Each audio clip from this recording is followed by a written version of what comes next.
अस्सलाम वालेकुम YouTube family, कैसे हैं आप लोग? सब ठीक ठाक होंगे। तो आज की वीडियो में मैं क्लास 9th की मैथ की बुक का बहुत इम्पोर्टेंट जो है कंसेप्ट है वो क्लियर करवाने जा रही हूँ कि हाउ टू फाइंड एलसीएम। ठीक हो गया? तो लेकिन इससे पहले फाइंड करने से पहले हमें पता होना चाहिए कि एलसीएम होता क्या है। So LCM stands for least common multiple. ठीक हो गया? अब हमारे पास इसको फाइंड करने का एक ही मेथड है, जबकि पिछली वीडियो में मैंने इससे फाइंड करने के दो मेथड्स बताए थे। अगर आपने वो वीडियो नहीं देखी तो जाके सबसे पहले वो देख लीजिए, तो आपको अच्छे कॉन्सेप्ट्स, आपके जो कॉन्सेप्ट्स हैं वो अच्छे क्लियर हो जाएंगे। ठीक हो गया? अब हमारे पास एलसीएम फाइंड करने का एक ही मेथड है, वो हमारे पास है फैक्टराइजेशन मेथड। तो इस कॉन्सेप्ट को एक्सप्लेन करने के लिए मैंने जो है एक्सरसाइज नंबर 6.1 चूज़ की है। ठीक है? जिसमें कह रहे हैं कि जिसका क्वेश्चन नंबर 4 का पार्ट 1 है, find LCM by using factorisation. ठीक हो गया?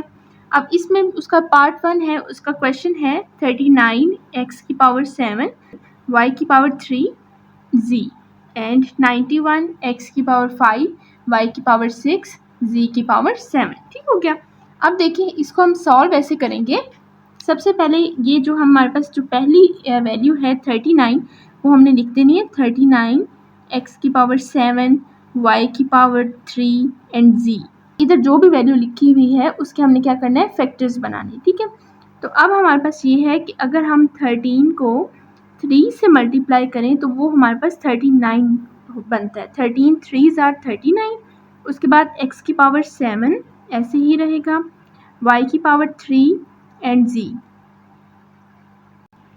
अच्छा, अब हमारे पास जो सेकंड वैल्यू है वो हमारे पास है 91 x की पावर 5, ठीक है, y की पावर 6 एंड z की पावर 7। अब हमने इसी तरह 91 के फैक्टर्स बनाने हैं, वो हमारे पास बनते हैं, अगर मैं 13 को मल्टीप्लाई करूँ 7 से, और ठीक है 13 7 आर 91 बनता है। ठीक हो गया?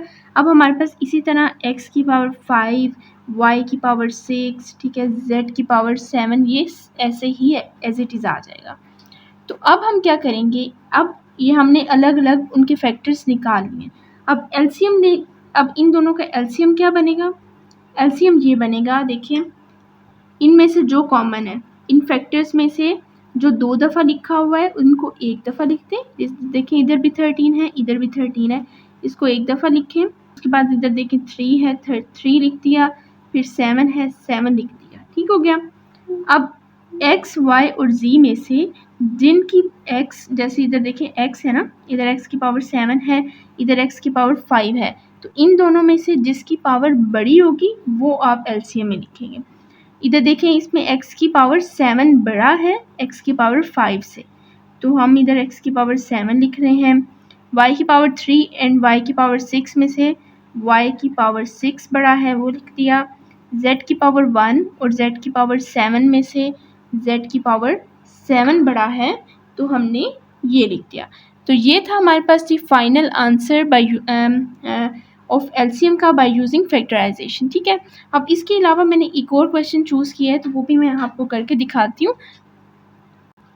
अच्छा जी, अब मैं क्वेश्चन नंबर 5 का पार्ट 2 कर रही हूँ। ठीक है? इसमें देखें ये एक पूरी एक तरह की इक्वेशन है, x square minus 25x plus 100, और दूसरी है x square minus x minus 20।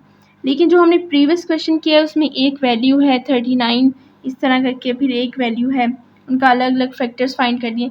तो मैं इसलिए ये फाइंड कर रही हूँ कि अगर ये इस तरह का क्वेश्चन आपके पेपर में आ जाए तो आप कन्फ्यूज़ ना हों कि इसका एलसीएम कैसे फाइंड करते हैं बाय यूजिंग फैक्टराइजेशन। तो इसका भी एचसीएफ की तरह सबसे पहले आप ये वाली देख लें। अगर मैं इसको लूँ एक्स स्क्वायर माइनस 25x, ठीक है, प्लस 100, तो इसका लूँ तो मैं क्या बनेगा, इसका भी हमने क्या बनाना है, फैक्टर्स बनाना है। तो 1 मल्टीप्लाई बाय 100 100 आ जाएगा। तो अगर मैं 1 मल्टीप्लाई बाय 100 कितना आएगा, 100 आ जाएगा। ठीक है?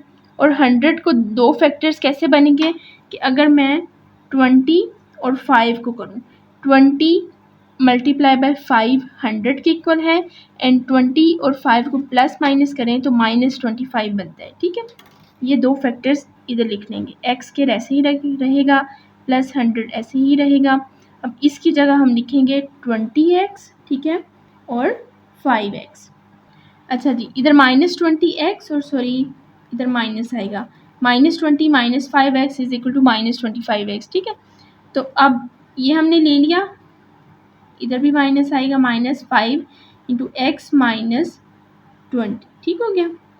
अब ये x -5 x -20, ये हमारे पास इस वाली जो पोलिनोमियल है, इस वाली इक्वेशन का ये दो फैक्टर्स बन गए।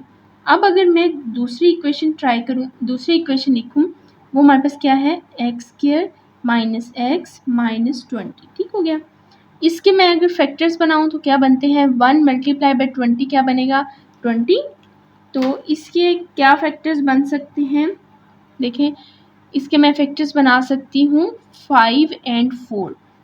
मीन्स अगर मैं 5 मल्टीप्लाई बाई 4 20 के इक्वल है, एंड 5 और 4 को प्लस माइनस करूँ तो वो हमारे पास 1 के इक्वल आ जाता है।